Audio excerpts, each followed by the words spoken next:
여러분, 세계에서 노벨상을 가장 많이 받은 민족이 어딘 줄 아십니까? 네, 여러분이 생각하는 그대로 유대인입니다. 노벨 수상자의 480명 중 93명이 유대인이랍니다.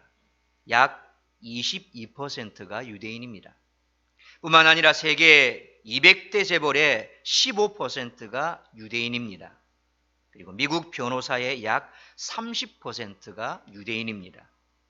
미국의 유명 대학의 법대 교수의 약 50%가 유대인이라고 합니다. 그리고 의대 교수의 50%가 유대인이라고 합니다. 이 밖에도 정치, 경제, 문화 각 분야에서 두각을 나타내고 있는 민족이 바로 유대민족이라고 합니다. 어떻게 소수민족인 유대인들이 이처럼 두각을 나타낼 수 있었을까요? 그 대답은 교육입니다.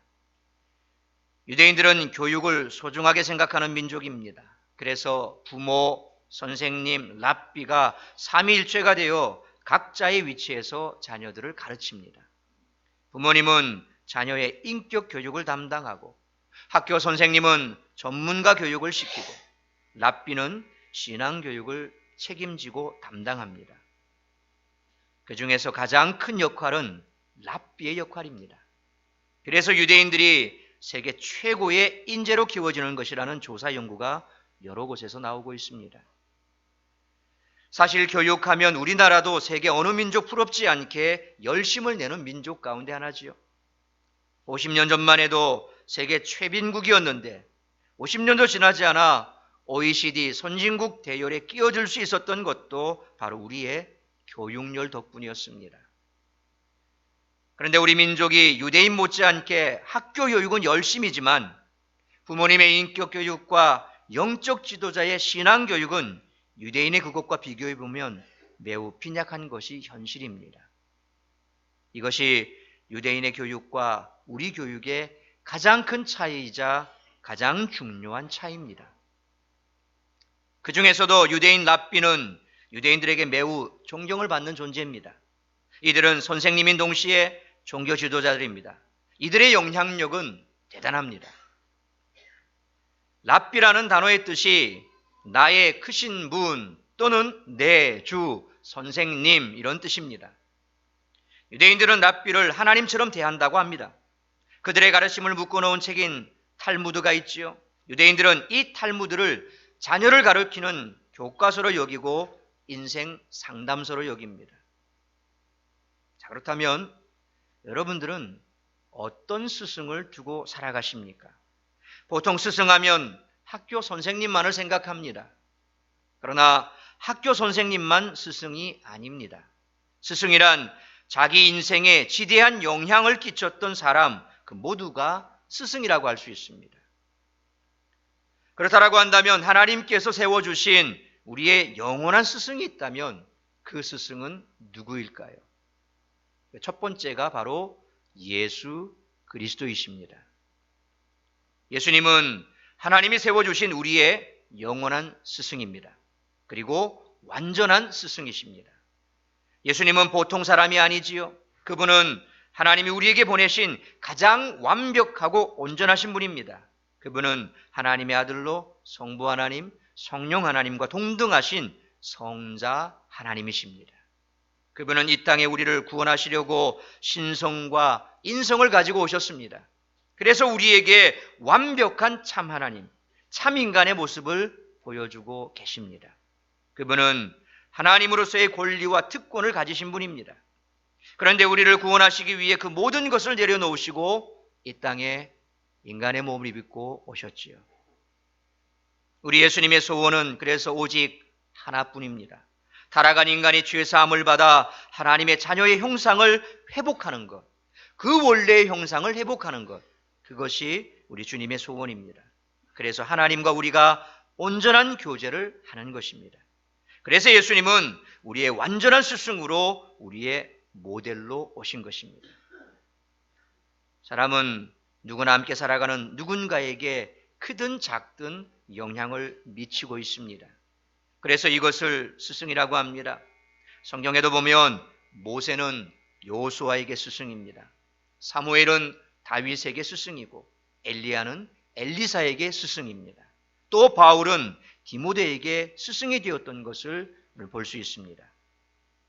여러분에게도 여러분 주변에 훌륭한 스승이 있을 것입니다.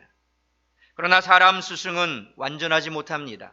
때로는 엄청난 스승으로 존경하기도 하지만 인간이기에 실수와 허물이 드러나면 크게 실망을 하게 됩니다. 그렇기 때문에 사람 중에는 우리의 완벽한 스승은 없습니다. 다만 예수 그리스도, 우리 주님만이 우리의 완벽한 스승이십니다. 그래서 우리는 스승이신 주님께 배워야 합니다. 오늘 본문 8절에 보면 이렇게 말씀합니다. 예수 그리스도는 어제나 오늘이나 영원토록 동일하시니라 그랬습니다. 이 말씀은 우리 스승이신 예수님은 변함이 없는 영원한 스승이라는 것입니다. 그래서 마태복음 11장 29절에 나는 마음이 온유하고 겸손하니 나의 멍에를 메고 내게 배우라. 그리하면 너희 마음이 쉼을 얻으리니 라고 말씀하셨습니다. 한마디로 우리 주님은 내게 배우라 그렇게 말씀하십니다. 우리가 주님께 배우다 보면 나도 모르게 닮게 되고 또 자신도 모르게 스승이 되어 남들에게 스승의 흉내를 내게 되어 있다는 겁니다. 이런 면에서 사도 바울은 정말 대단한 분입니다. 왜 그렇습니까? 사도 바울은 고린도전서 11장 1절에서 이렇게 담대하게 말씀하고 있습니다. 고린도전서 11장 1절 말씀 같이 읽습니다. 내가 그리스도를 본받는 자가 된 것 같이 너희는 나를 본받는 자가 되라. 어디서 사도 바울의 이런 당당함이 나왔을까요? 이것은 결단코 개인적인 교만이 아닙니다. 이것은 믿음의 담대함입니다. 나는 그리스도를 본받는 자로 산다. 그러니 너희가 나를 본받는 자가 되면 결국 그리스도를 본받게 된다. 그런 의미겠지요. 참으로 대담한 고백이 아닐 수 없습니다. 이 땅을 오고 갔던 많은 사람들 가운데 정말 이렇게 대담하게 나를 본받아라 라고 말씀을 한 사람이 몇이나 될까요? 뿐만 아니라 그런 말을 한 그 사람의 인격과 삶의 모든 면에서 지금까지도 흠없이 주앙받고 존경받는 사람이 과연 몇이나 될까요? 예수님은 우리의 완벽한 스승이시지요. 그래서 요한복음 13장 14절로 15절에서 예수님은 우리에게 이렇게 말씀하십니다. 우리 요한복음 13장 14절로 15절 같이 읽습니다. 내가 주와 또는 선생이 되어 너희 발을 씻었으니 너희도 서로 발을 씻어주는 것이 옳으니라.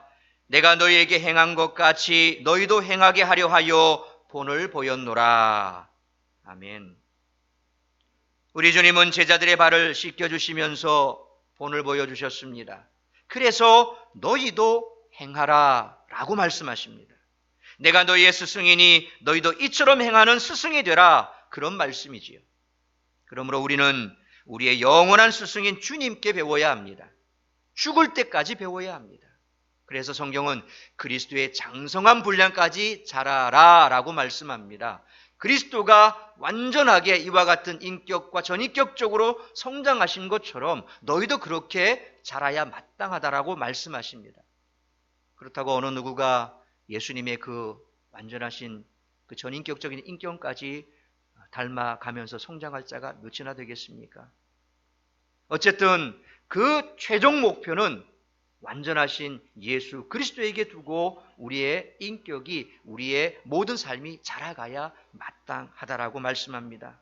그래서 너희도 이처럼 행하라 그렇게 말씀하십니다. 사실 과거나 현재나 미래할 것 없이 주님을 만난 사람들은 모두가 다 놀랍게 변화되었습니다. 어부였던 베드로와 안드레, 야고보, 요한이 예수님을 만난 후 위대한 사도로 변화했습니다. 평생 매국노라고 욕을 먹으며 살아야 했던 세리 마태가 예수님을 만난 후 위대한 사도가 되어 마태복음을 기록하는 위인이 되었지 않습니까? 그뿐만이 아닙니다. 기독교의 무서운 핍박자였던 사도 바울이 다메섹 도상에서 주님을 만나고 위대한 전도자로 변화됩니다. 이처럼 예수 그리스도 그분은 우리의 능력의 스승이십니다. 그러므로 우리도 정말 주님을 만난 성도라면 예수님께 배우고 본받는 좋은 제자가 되어야 합니다. 그분은 오늘도 살아계셔서 우리의 영원한 스승으로 존재하고 계신 줄 믿으시길 바랍니다. 오직 그분께 배우고 그분께 순종하며 그분의 말씀에 따라 살아가는 우리 모두가 될 수 있기를 축원합니다. 하나님께서 세워주신 우리의 영원한 스승 두 번째는 우리의 부모님입니다. 7절 상반절 말씀 보십시오. 하나님의 말씀을 너희에게 일러주고 너희를 인도하던 자들을 생각하며 라는 말씀처럼 우리를 인도하는 사람들 중에 빼놓을 수 없는 우리의 영원한 스승은 바로 우리의 부모님이십니다. 훌륭한 사람은 그냥 되는 게 아니지요. 훌륭한 사람 뒤에는 반드시 훌륭한 부모님이 있었습니다. 특별히 훌륭한 어머니가 있습니다. 우리 찬송가 199장 1절만 한번 같이 찬송해 보도록 할 터인데 고개를 들어주시고 침을 좀 닦아주시고 정신을 차려주시고 찬송가 199장 1절만 같이 찬양하겠습니다.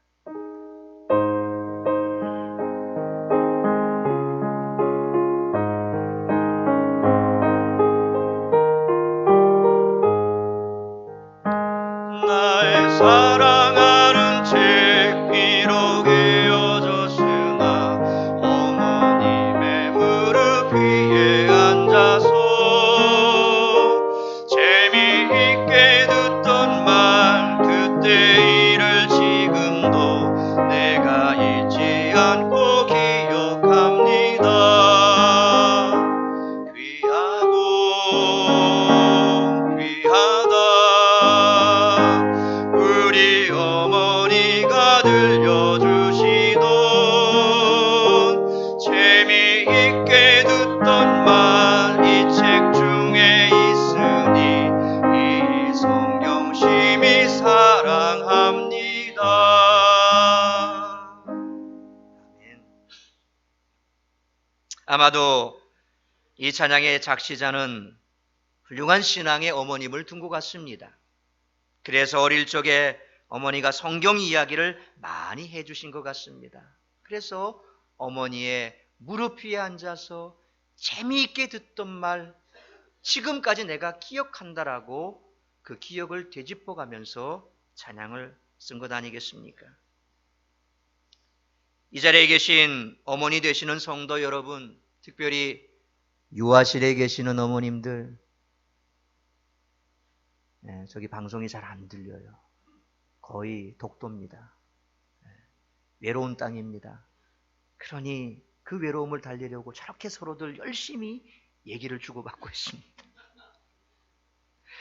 강대상과 너무 멀리 있지요. 목사의 설교는 안 들리지요. 너무 외로운 거예요. 교회 옮겨가면 이제 좋은 시설 속에서 절대 유아실에 계신 어머님들 지금도 안 들리니 끊임없이 얘기를 하고 계십니다. 목사가 뭔 말하는지도 모릅니다. 우리끼리만 얘기하는 것 같습니다. 이제 보시는군요. 네, 뭔가 분위기가 싸한 게 느껴지는가 봐요. 특별히 유아실에 계신 어머님들, 어린 자녀들, 딴 것 없습니다. 아이들 말씀으로 그렇게 키운다면 그 아이는 정말 분명 학교에서 공부는 조금 떨어질 수도 있습니다. 왜냐하면 공부머리는 사실 공부머리는 그거 어떻게 못해요. 왜? 내 유전이니까. 부모님이 보면 자식들 점수 받아놓은 거 보면 너는 왜 딴 애들은 뭐 몇 점 받았는지 너는 왜 그 모양. 내 핀데 어떡해. 내 핀데. 누굴 뭐라 하겠어요. 내 핀데. 그러면서도 엄마 아빠는 우등생인 것처럼 그렇게 얘기를 많이 하시죠. 그러니까 다 내 필연이 생각하시고 공부 조금 떨어져도 그거 너무 거기에 집착하지 마시고 아이들이 정말 다른 쪽으로 있는 재능을 잘 발휘할 수 있게 해주되 신앙으로 잘 양육하면 오늘 이 찬양에서 우리가 들은 것처럼 정말 자녀를 가슴에 안고 무릎에 앉혀서 성경 말씀 읽어주고 하나님의 말씀이 지혜의 말씀 아닙니까? 그 지혜의 말씀을 듣고 자란 아이가 얼마나 참 세상에 나아가서 큰 일도 할 수 있는 능력의 사람이 되겠습니까? 그래서 우리 특별히 어머니 되시는 우리 성도님들, 이 찬양을 부를 때마다, 이 찬양을 대할 때마다 좀 가슴이 찔려야 됩니다. 그리고 이 찬양을 부를 때마다 우리 자녀를 정말 무릎에 앉혀놓고 다른 것보다 동화책 10권 읽어주는 것보다 성경책 아이 앉혀놓고 읽어주는 게 훨씬 좋지요. 알아듣든 못 알아듣든 성경 말씀은 하나님의 말씀이고 살아있는 말씀이니까 아마 엄마 무릎에 앉아서 이 성경 일독만 해도 아이가 좀 달라질 겁니다. 우리 영아부 예배 드리고 있거든요. 그 영아부 예배 처음에는 될까 안 될까 그랬었는데 시작했습니다. 시작했는데 찬양 부르고 기도하니까 아이들이 기도손 하면 기도손을 합니다. 예, 기도를 합니다. 그러니까 어떻게 무엇을 보고 자랐냐에 따라서 뭘 듣고 자랐냐에 따라서 달라진다는 겁니다. 특별히 우리 사랑하는 어머니 되신 성도 여러분, 뭐 이제 우리 아이는 다 컸는데 뭐라고 생각하고 아이를 손 놓을 것이 아니라 아직도 우리 아이는 자라고 있지요. 성장하고 있습니다. 그래서 그런 아이들과 함께 이와 같은 하나님의 말씀을 서로 나눌 수 있고 가르칠 수 있다면 얼마나 행복하겠습니까? 혹 우리 부모님은 나를 그렇게 키워주지 못했고 평생 그냥 술만 먹고 들어와서 행패만 부리고 어머니 괴롭히고 그래서 지긋지긋하다라고 그렇게 부모님에 대해서 아픈 상처가 있으신 분들, 그래서 나는 그렇지 말아야지 라고 생각을 하면서 지금 어른이 되었는데 가만히 보면 우리 자녀를 내가 어떻게 양육하고 있는가. 내가 교회는 다니고 있지만 정말 신앙생활 하면서 우리 자녀에게 이렇게 가정예배 드리면서 따뜻하게 하나님의 말씀 한번 그 아이에게 전해준 적 있는가. 지나간 시절 내 과거의 부모님을 원망하지 말고 지금 현재 내가 어떻게 우리 아이를 키우고 있고 내 모습은 어떤가 그것을 돌아볼 수 있다면 지금부터 시작하고 지금부터 출발한다면 결코 우리 아이가 죽음의 무덤에 가 있지 않다면 그 아이는 분명 나의 이와 같은 변화를 통해서 변화를 받을 줄로 믿으시길 바랍니다. 그래서 여러분의 자녀뿐만 아니라 여러분의 손주들, 이쁘다고 손주들 자꾸 과자만 새먹이지 마십시오. 요즘 젊은 엄마들 사탕 자꾸 주는 거, 과자 자꾸 주는 거 대단히 싫어합니다.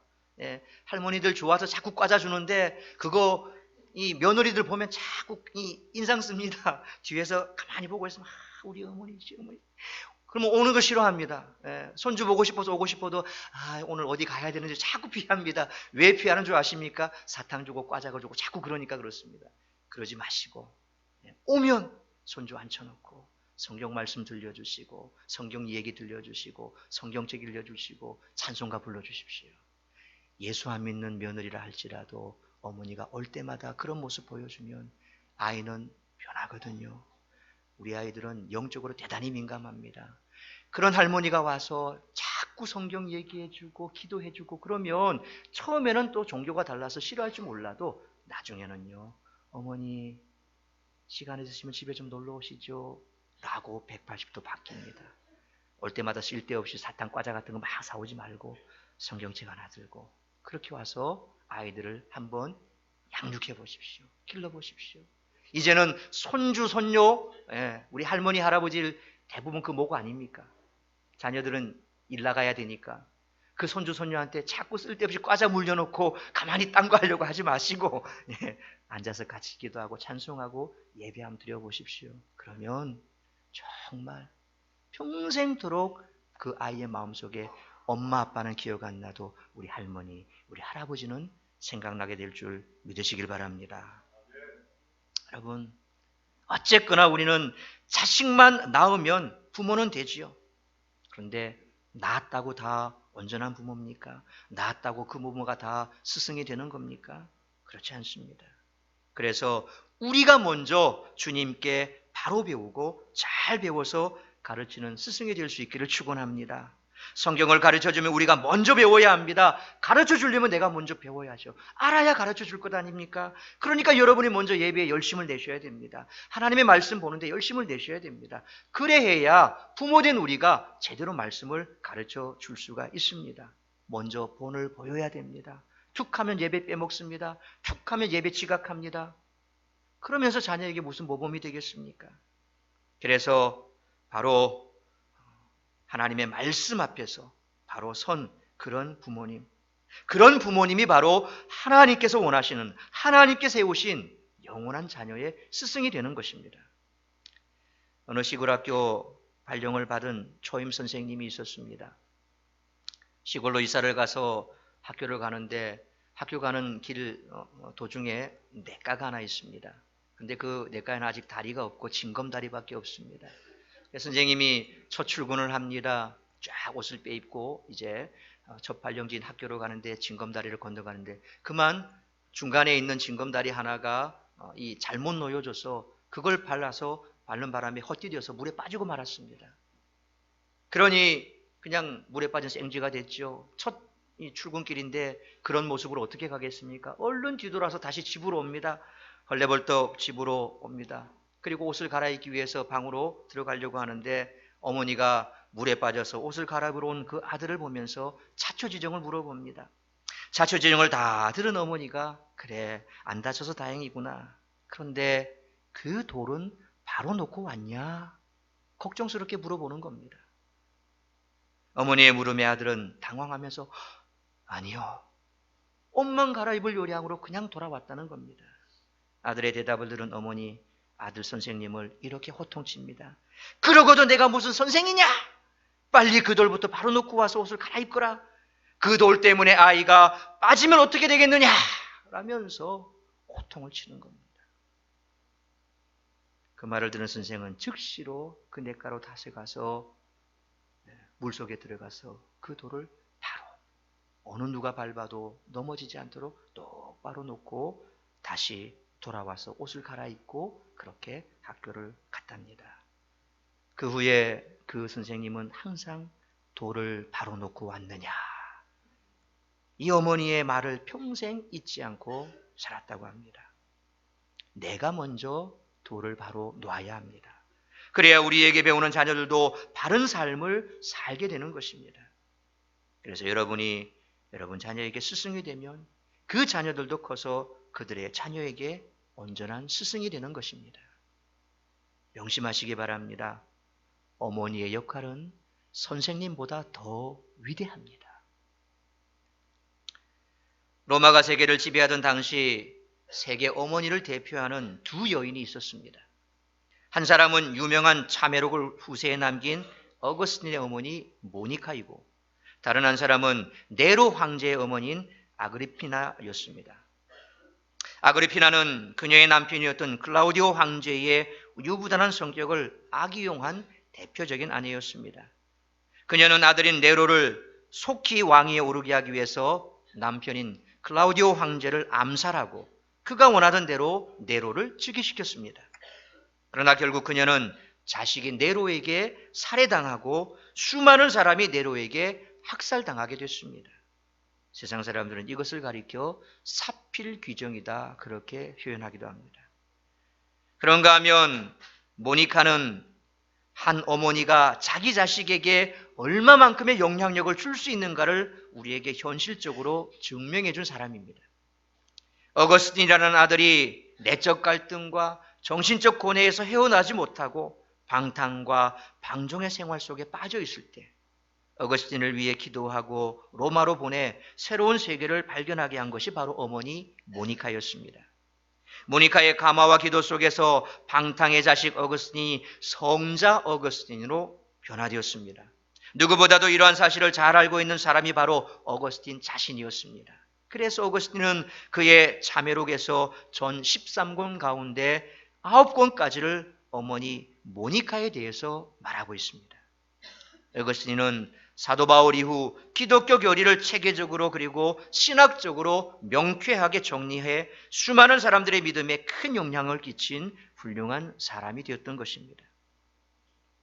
한 여인으로서의 어머니, 그는 약한 존재며 평범한 여인입니다. 그러나 한 어머니가 자식에게 끼치는 영향력은 결코 평범하지 않습니다. 반드시 위대한 인물의 배후에는 어머니가 있습니다. 그리고 위대한 어머니의 배운에는 반드시 위대한 신앙과 기도가 있습니다. 하나님의 말씀인 성경 중 열왕기 상하, 역대기 상하를 자세히 한번 보십시오. 유다 나라와 이스라엘 나라의 역대 왕들의 이름이 쭉 기록이 되어 있습니다. 그 유다의 역사, 이스라엘의 역사에 등장하는 왕들의 이름과 그 치세가 나타나 있습니다. 그런데 그 왕들이 등극할 때마다 반드시 기록되는 것이 있습니다. 그의 어머니의 이름입니다. 어머니가 누구였는지를 성경은 구체적으로 기록하고 있습니다. 왜일까요? 그 어머니를 보면 그 아들 왕의 치적이 어떻게 될 것인가 답이 나온다는 것입니다. 그래서 아버지 왕이 비록 악한 왕이었어도 어머니가 누구였냐에 따라서 아들 왕의 행적이 달라집니다. 왕의 어머니가 믿음의 어머니였다면 그 아들은 하나님 앞에 바로 선 왕이 됩니다. 이것은 왕의 어머니들에게만 해당되는 그런 얘기가 아니지요. 여러분들이 부모로서 어떤 스승의 역할을 하느냐에 따라 자녀들의 성공과 실패는 갈라지게 되는 것입니다. 물론 아버지 영향도 있지만 어머니의 영향이 더 큽니다. 그래서 많은 분들의 간증을 들어보면 자기는 어머님 때문에 성공했다고 간증하는 것을 많이 보게 됩니다. 그래서 모든 부모님은 자식에게 스승이 되어야 합니다. 하나님이 세워주신 우리의 영원한 스승 세 번째로 교회의 담임 목사, 교역자, 목회자를 들 수 있습니다. 우리 7절 말씀 같이 한번 읽어보도록 하겠습니다. 오늘 본문 7절의 말씀 같이 읽습니다. 시작. 하나님의 말씀을 너희에게 일러주고 너희를 인도하던 자들을 생각하며 그들의 행실의 결말을 주의하여 보고 그들의 믿음을 본받으라. 여기서 하나님의 말씀을 너희에게 일러주고 너희를 인도하던 자들, 그 가운데 부모님이 있었습니다. 또 한 가지 생각할 수 있는 것이 바로 누굴까요? 이 성경의 말씀을 들었던 당시 성도들의 관점에서 보면 그들은 과거의 지도자들이 아마 이 말씀을 들었던 상대방이었을 것입니다. 그런데 그들은 순교해서 지금은 생존하지 않지요. 성경에 기록되어 있던 그 당시의 사람들은 다 순교하고 없습니다. 그렇지만 그들이 어떻게 살았고 어떻게 죽었는지 그들의 마음속에는 새겨져 있을 것입니다. 우리들에게도 과거의 지도자들이 있습니다. 과거 우리들에게 은혜를 주신 목사님들, 우리들의 선조들에게 복음을 전해주려고 생명을 걸었던 선교사님들이 있었습니다. 그들이 바로 우리의 스승이요, 우리의 민족의 스승입니다. 그래서 17절 상반절에 보면 너희를 인도하는 자들에게 순종하고 복종하라 그랬습니다. 여기서 너희를 인도하는 자들은 또한 오늘 우리들의 입장에서 보면 현재 지도자들을 의미합니다. 이들은 누굴까요? 지금 현재 우리를 인도하는 영적 지도자들입니다. 그분들이 우리들의 영원한 스승입니다. 그렇다면 우리들의 영적인 지도자는 누굽니까? 교회 안에 있어서는 담임 목사입니다. 물론 교회 안에 많은 교역자들이 있고 사역자들이 있습니다. 그러나 모든 교역자와 모든 사역자들은 궁극적으로 담임 목사님의 목회 방침에 그 안에 있습니다. 그래서 한마디로 담임 목사라고 표현합니다. 우리들에게 말씀을 전해주는 영적 지도자인 담임 목사님을 따르되 그들이 가르쳐준 하나님의 말씀을 기초로 해서 따라야 한다는 것입니다. 그래서 스승의 반대말은 뭡니까? 제자입니다. 제자는 보고 들은 것을 따라가는 자입니다. 영어로 제자란 disciple, follower라고 합니다. 한마디로 따른다라는 그런 뜻이죠. 뭘 따른다는 말입니까? 스승이 하는 그대로 따르는 것입니다. 스승의 행동, 또 스승이 하는 언행, 스승의 가르침, 그 모든 것들을 그대로 따라가는 자가 제자입니다. 따라서 우리들은 좋든 싫든 담임 목사님을 스승으로 따르는 제자가 되어야 합니다. 그리고 담임 목사님이 그 일을 즐겁게 하도록 협조하고 따라가야 합니다. 그래서 오늘 본문 17절 하반절에 그들은 너희 영혼을 위하여 경성하기를 자신들이 청산할 자인 것 같이 하느니라. 그들로 하여금 즐거움으로 이것을 하게 하고 근심으로 하게 하지 말라. 그렇지 않으면 너희에게 유익이 없느니라 그랬습니다. 목회자가 성도를 지도하고 이끌어준다는 것은 결코 쉬운 일은 아닙니다. 그래서 하나님은 교회에 목회자를 세우고 그들로 하여금 성도들의 영혼의 문제를 책임지게 하십니다. 그래서 본문 말씀처럼 너희 영혼을 위하여 경성하기를 자신들이 청산할 자인 것 같이 하느니라 그렇게 말씀했습니다. 영적인 책임감을 갖고 있다는 말입니다. 성도가 아파 보십시오. 그러면 목사도 같이 아픕니다. 새벽마다 이름을 불러가면서 기도합니다. 성도의 가정 형편이 갑자기 기울어져 버렸습니다. 너무 힘들어합니다. 그럼 목회자도 마음이 편치 않습니다. 새벽마다 그 가정을 불러가며 기도합니다. 회복해달라고 기도합니다. 내가 그들과 무슨 관계가 있다고, 그들이 회복되고 그들이 건강해진다고 나와 무슨 관계가 있다고. 세상적으로 보면 그렇게 생각할 수 있습니다. 그러나 교회 안에 담임 목사와 성도의 관계는 그렇지가 않습니다. 성도가 잘 되고 성도가 복받으면 얼마나 기분이 좋은지 모릅니다. 그렇다고 꼼꼼을 하나 나한테 떨어지는 거 없습니다. 그러나 그게 중요한 게 아닙니다. 아프다가 회복이 되면 마치 내 부모가 회복된 것처럼 그렇게 기쁩니다. 잘 나가다가 슬럼프에 빠졌습니다. 그러면 나도 마음이 편치 않습니다. 빨리 회복돼야 되는데, 빨리 믿음을 찾아야 되는데, 늘 그분을 볼 때마다 마음이 무겁습니다. 왜 그렇습니까? 그들과 아무런 관계가 없다 하지만 그러나 담임 목사는 그들을 볼 때마다 영적으로 그들을 책임지고 있기 때문에 그 책임감을 느낀다는 것입니다. 그래서 무거운 짐을 질 때 즐거움으로 하게 하고 근심으로 하게 하지 말라고 오늘 본문은 말씀하고 있습니다. 쉽게 말하면 영적인 지도자를 힘들고 고통스럽게 하지 말라는 것입니다. 오히려 즐겁게 그 일을 감당하도록 하라는 그런 말씀입니다. 그래서 지혜로운 사람은 담임 목사가 설교 강단에 서기 전에는 안 좋은 얘기는 안 합니다. 왜요? 안 좋은 얘기 듣고 강단에 서면 자꾸 그게 생각에서 떠나지 않습니다. 심지어는 좀 민감한 목사님들은 설교하기 전 아예 사모님하고 대화도 안 하고 온답니다. 대화 끝에 갑자기 뭐 말꼬리 탁 잡고 뒷다리 딱 걸어서 넘어뜨리고 나면 그 다음에 강단에 서서도 영 마음이 썬창거든요. 그러면 표정도 안 좋습니다. 말씀도 안 좋습니다. 막 이렇게 돼버립니다. 우리 사모가 그렇다는 얘기 절대 아닙니다. 오해하지 마시고요. 우리 사모님은 너무 내조를 잘하십니다.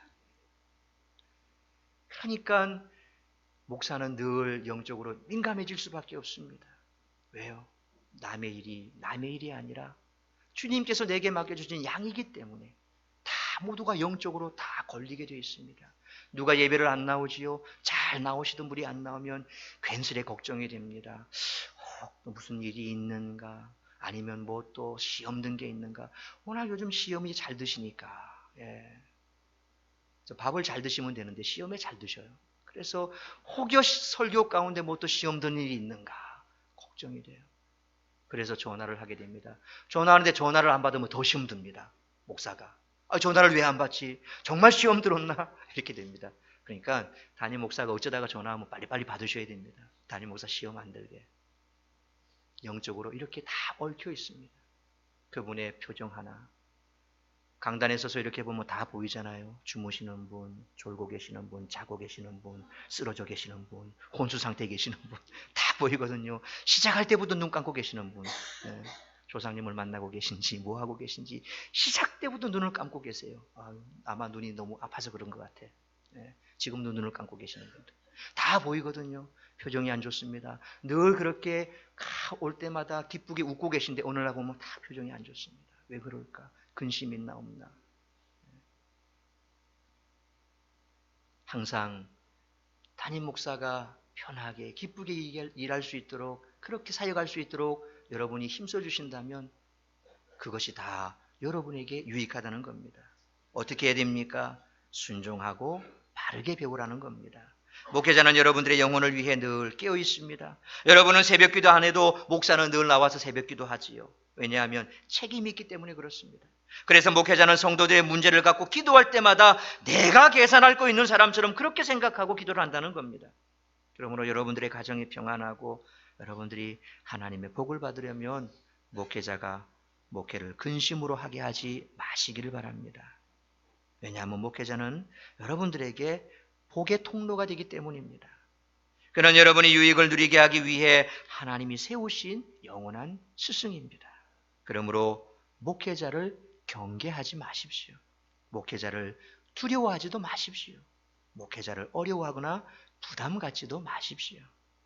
어떤 정도는 마치 목회자가 무당인 것처럼, 무당은 가까이 가기가 두렵거든요. 그러니까 무당은 오는 사람마다 다 말을 까버리잖아요. 예. 항상 영적으로 위에 있는 것처럼 말을 까버리거든요. 그러니까 반말 틱틱 하는데 나이가 어려도 어찌 가까이 가겠습니까?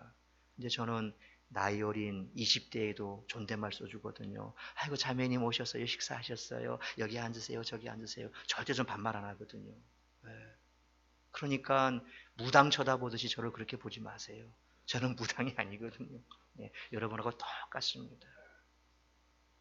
하나님이 세우신 종은 맞지만 목회자는 여러분들의 영혼을 위해서 보낸 스승이다 생각을 하시면 됩니다. 그래서 디모데전서 5장 17절에 이렇게 말씀합니다. 우리 디모데전서 5장 17절 말씀, 우리 화면의 말씀 같이 한번 읽어보도록 하겠습니다. 시작. 잘 다스리는 장로들은 배나 존경할 자로 알되 말씀과 가르침에 수고하는 이들에게는 더욱 그리할 것이니라. 아멘. 여기서 존경한다라고 하는 것은 그들의 수고를 인정하고 또한 그들의 이끄심을 따른다라는 말입니다. 문제는 목회자의 리더십 방식이라든지 리더십의 내용이 마음에 들지 않을 때 거기에 따라가지 못할 때가 있습니다. 그럴 때 우리는 불평하고 원망하기 쉽습니다. 또 반발하기도 합니다. 하지만 내 마음에 들지 않는다고 해서 불평하고 원망하게 되면 이는 서로에게 상처만 남겨줄 뿐입니다. 그렇기 때문에 앞서서 이끄는 목회자뿐 아니라 따르는 성도들 모두가 함께 하나님의 뜻을 분별해야 한다는 것입니다. 그러니까 앞서서 이끄는 목회자뿐만 아니라 따르는 모든 사람들도 하나님이 기뻐하시는가 먼저 살펴보고 하나님이 기뻐하시는 뜻대로 이끌고 따르게 될 때 아름다운 열매가 맺어지게 되고 화평한 천국을 이룰 수 있다는 겁니다. 그래서 목회자나 성도나 언제나 열려있는 마음이 돼야 됩니다. 내가 어떤 일들에 대해서 기도하니 마음이 편치 않습니다. 그러면 목회자의 문을 두드려 보십시오. 목양실의 문을 두드려서 이 일에 대해서 아무리 기도해봐도 마음이 편치 않습니다. 목사님 다시 한번 생각해 보시고 기도해 보시지요. 그러면 목회자는 그 말을 듣고 또 그러죠. 다시 한번 기도해 보지요. 그렇게 해서 서로 하나님의 뜻에 맞게끔 나아간다면 뭐가 문제가 되겠습니까? 하지만 우리가 이와 같이 하나님의 뜻 가운데 있지 아니하고 불평불만하기 시작한다면 결국 모두에게 악영향이 간다는 겁니다. 여러분 초대교회가 사도들의 가르침을 따라 살게 될 때 백성들로부터 칭찬받게 되고 믿는 무리가 날마다 더해졌던 것을 성경은 분명하게 기록하고 있습니다. 특히 말씀을 전하고 가르치는 목회자를 배나 존경할 자로 알라고 했으니 전하는 말씀과 가르치는 말씀을 따라 순종하도록 하는 것이 마땅하다는 것입니다. 출애굽기를 보면 하나님께서 모세에게 명하신 그대로 백성이 순종하게 될 때 그 하나님이 약속하신 그 명령이 다 이루어지고 모세가 백성들을 축복했고 하나님께서 함께 하시며 놀라운 은혜와 복을 더하여 줬던 것을 우리는 성경을 통해서 보게 됩니다. 그러니까 목회자를 우리가 어떻게 대해야 하는가 하면 먼저 그 인도하며 전하는 가르치는 말씀을 잘 받아들여야 됩니다. 마음에 자꾸 거리낌이 있고 거기에 대해서 부정적인 생각을 가지면 안 됩니다. 그리고 기쁨으로 배우도록 하고 항상 아멘으로 순종하는 것, 그것이 일꾼이 자기 삭슬 박는 것이 마땅하다 있기 때문에 목회자가 수고한 그 수고에 대해서 여러분들이 이해를 하고 또한 거기에 합당하게 여러분이 대우를 해주고 순종하며 존경하기를 먼저 할 뿐만 아니라 모든 필요를 공급한다면 목회하는 것이 힘이 나고 그리고 그 목회의 과정 속에서 열매가 있고 그리고 성도가 그 속에서 아름답게 열매를 맺어가는 것을 보게 될 것입니다.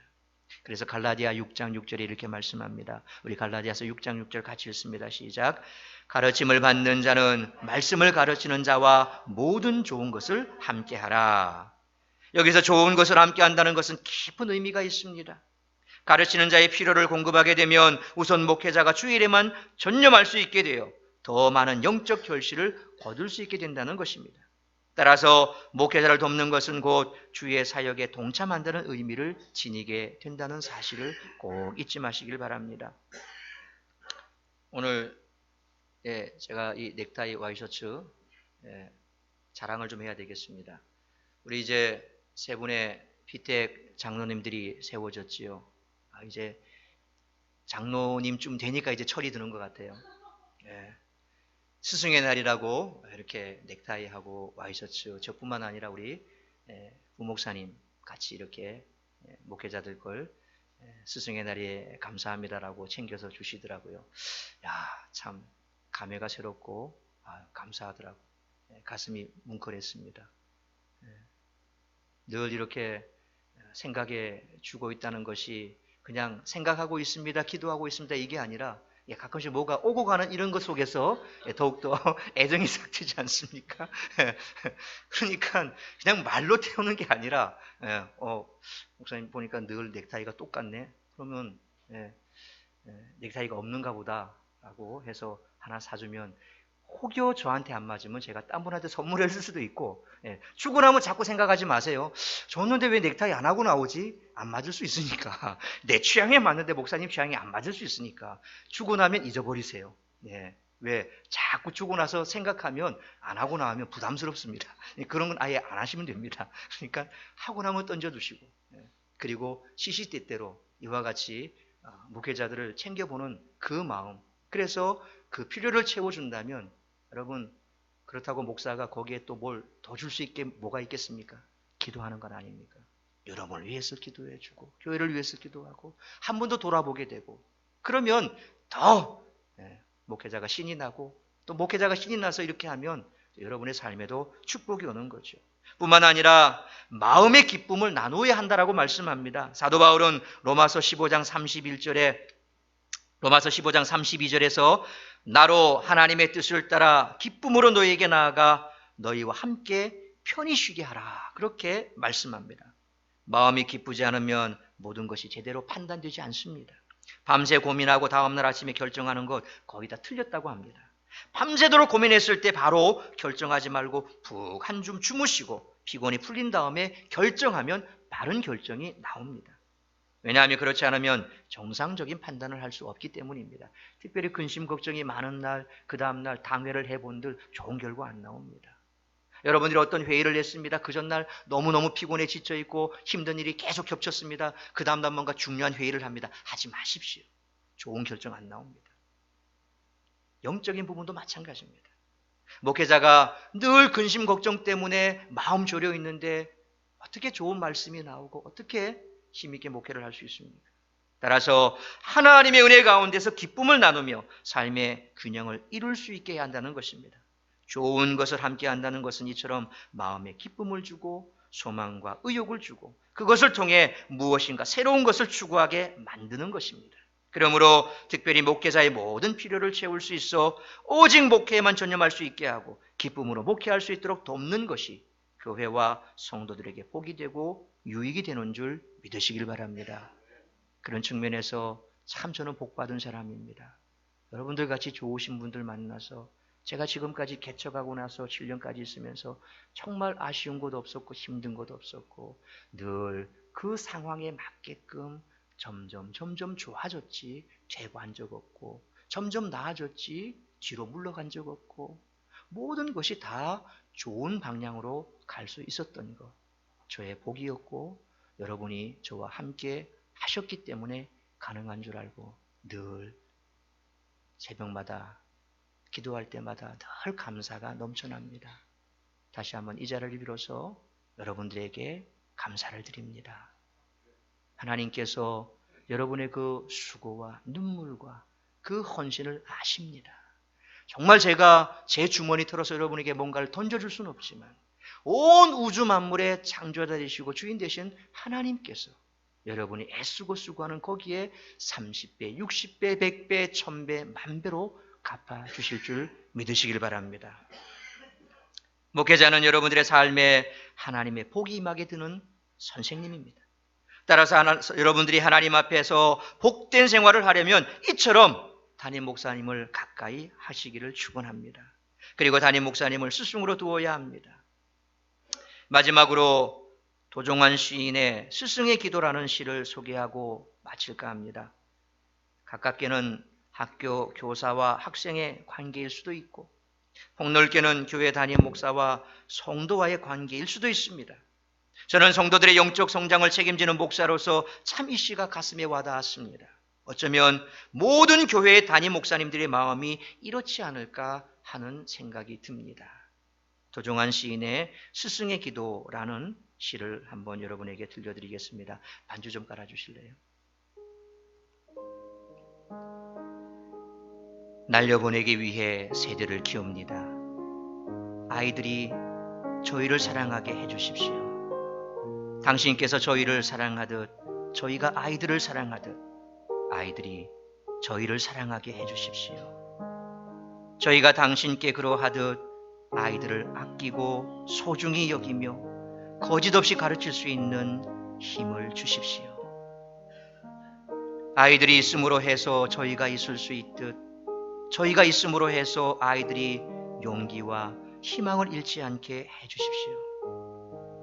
힘차게 나는 날개짓을 가르치고 세상을 올곧게 보는 눈을 갖게 하고 이윽고 그들이 하늘 넘어 날아가고 난 뒤 오래도록 비어있는 풍경을 바라보다 그 풍경을 지우고 다시 채우는 일로 평생을 살고 싶습니다. 아이들이 서로 사랑할 수 있는 나이가 될 때까지 저희를 사랑할 수 있게 해주십시오. 저희가 더더욱 아이들을 사랑할 수 있게 해주십시오. 사랑하는 성도 여러분, 가장 좋은 스승은 누굽니까? 예수님이십니다. 그리고 우리의 부모님도 영원한 스승이고 교회 담임 목사님도 영원한 스승입니다. 하나님은 우리의 유익을 위해 이런 좋은 스승들을 세워주셨습니다. 그런데 문제는 스승도 문제지만 제자가 스승을 스승으로 보지 않는데 더 큰 문제가 있습니다. 그러므로 우리들이 복을 누리려면 하나님이 세우신 우리의 영원한 스승이신 예수 그리스도와 우리를 낳으시고 기르시는 부모님과 우리의 영적 성장을 책임지는 담임 목사를 스승으로 알고 바르게 따르고 바르게 배울 수 있는 우리 모두가 될 수 있습니다.